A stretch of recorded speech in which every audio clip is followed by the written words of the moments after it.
I would say that I was really happy that we had reached those goals.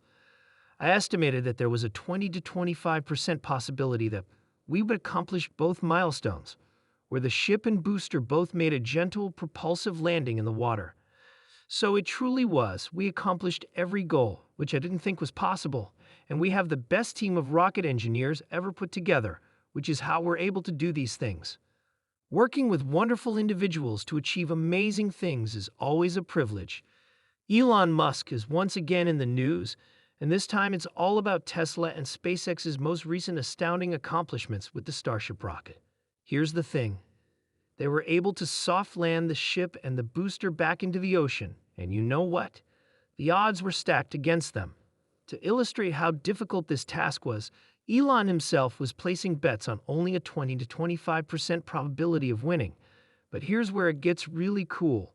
The creative minds at SpaceX and Tesla really nailed it, even if the odds were stacked against them. We are discussing an engineering achievement that has the potential to revolutionize space travel in the future. They have not only achieved their objectives, but also pushed the limits of what is feasible because of their serious abilities and unwavering commitment.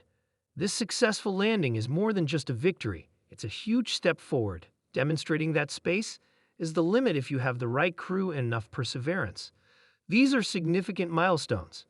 They're not only about making a landing, they aim to create history, create new opportunities for human spaceflight, and perhaps even pave the way for a time when Mars will be more than just a dot in the night sky.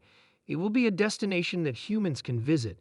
The success of the Starship rocket by the SpaceX team serves as a daring reminder that taking significant risks can result in even greater rewards. Being a multi-planet species, extending consciousness to other worlds, eventually to other star systems, is what we can do to increase the likelihood that civilization will last longer, in my opinion, as this may support the idea that civilization is ephemeral and delicate. Additionally, this would significantly increase the likelihood that humans in awareness as we know it will live. Therefore, SpaceX's current objective is to break beyond the single-planet barrier. Why is everything about Mars City so fascinating? Elon Musk isn't just launching rockets into space because it's a fun weekend pastime. Nope, he has this grandiose ambition about bringing human civilization to other planets that seems like it belongs in a science fiction film. Yes, you heard correctly. It's going to become interstellar, so buckle up. Think about it. Compared to the ancient rock we live on Earth, people have only been on the planet for roughly 5,000 years. Why not spread out a bit? Is what Musk is therefore considering. Furthermore, he is not merely referring to a small human vacation cottage. On Mars, he intends to construct an entire metropolis. Imagine that, a busy downtown, Martian coffee shops, maybe even a zero-gravity gym, all sitting beautifully in red dust. Making life multiplanetary is a goal of SpaceX, and, along the way, we'll aim to earn revenue from any space-based activities, such as developing an internet system in space, anything that's sort of space-related, in order to fund the extension of awareness beyond Earth. But why Mars? Musk believes it might be helpful to have a backup plan.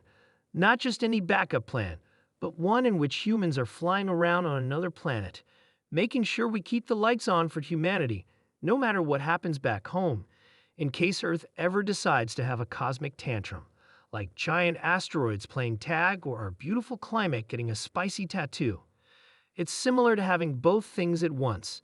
This isn't just about avoiding catastrophes on Mars. It's about opening the universe and declaring, "Hi, universe, we're here to stay." It's about making those stars in the night sky your neighbors. The problem is that you can always add departments and regulations back in if you remove them. As it happens, those were crucial. You can always replace them. In actuality, this is similar to removing the brakes from a civilization and economy.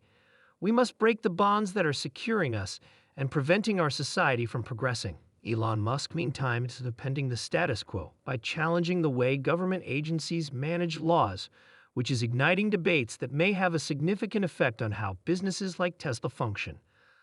Let's examine what he has to say. Elon Musk is currently contesting the complex regulatory environment. He isn't only following any rules that are presented to him. Note, sir, he's essentially saying, hey, Can we get a little spring cleaning over here while examining all these antiquated regulations? He seems to be. Additionally, Argentina's President Milei supports this audacious strategy by stating, hey, maybe it's time to trim down the government itself. In order to encourage innovation and strengthen the economy, he is all for eliminating certain ministries and rules. They seem to agree that sometimes you have to get go of the old in order to make place for the new in order to move forward. However, I say, well, just go ahead and do it, because people are frequently reluctant to remove things. And it's clear that you're not removing enough if you're not adding a little bit back in. I would, in fact. This is a huge concern in my opinion. It's about the excessive removal of laws and regulations, and it's okay if you wind up adding some back. As you can see, there is a strong emphasis on avoiding overcomplication. Making requirements smarter is the first step, in order to avoid answering the wrong questions, such as ensuring that we're not only following procedures without actually advancing. And here's a clever tip. Don't be afraid to undo things if you're going to remove some steps from a process. However, there is a rule to follow if you discover that you have taken too much away. If necessary, return at least 10%. The key is to identify the sweet spot when everything functions flawlessly and there is no extraneous fluff. In my opinion, the government's primary responsibility is to make sure that the rules are sound and that the playing field is fair. Similar to a referee, the government essentially acts as the football league, ensuring fair play, reasonable rules, and the ability of the players to play the game. But over time, the government keeps expanding, and eventually there are more refs than players on the field, which makes for a bad game. According to Elon Musk, governments could learn a lot from the business sector, particularly on competitiveness. He has a point. In contrast to businesses striving to gain our favor, governments frequently enjoy the advantage of being the only option available. Consider the DMV, for example. We've all experienced that unique form of happiness, don't we? It was enjoyable to watch the paint dry while waiting in line. Musk, meanwhile, is stirring things up here.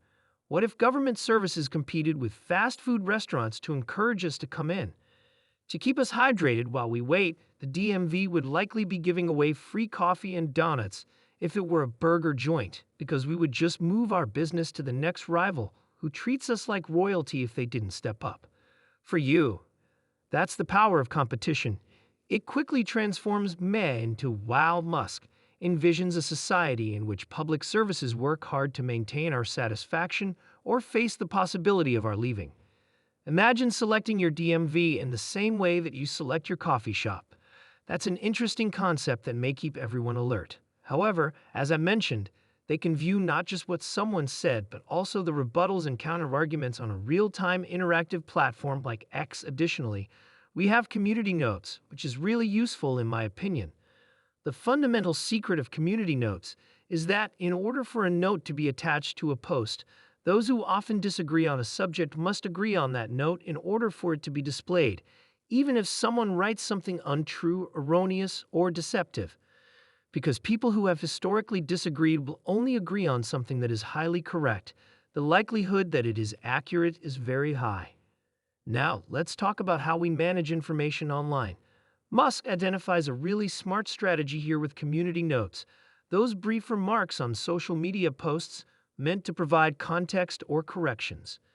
The approval of these notes must come from those who typically disagree. You're more likely to hear the whole story in this manner rather than just one side of it. It all comes down to using feedback to ensure that what we read is not just accurate but also equitable. We ought to be hopeful about the future, in my opinion.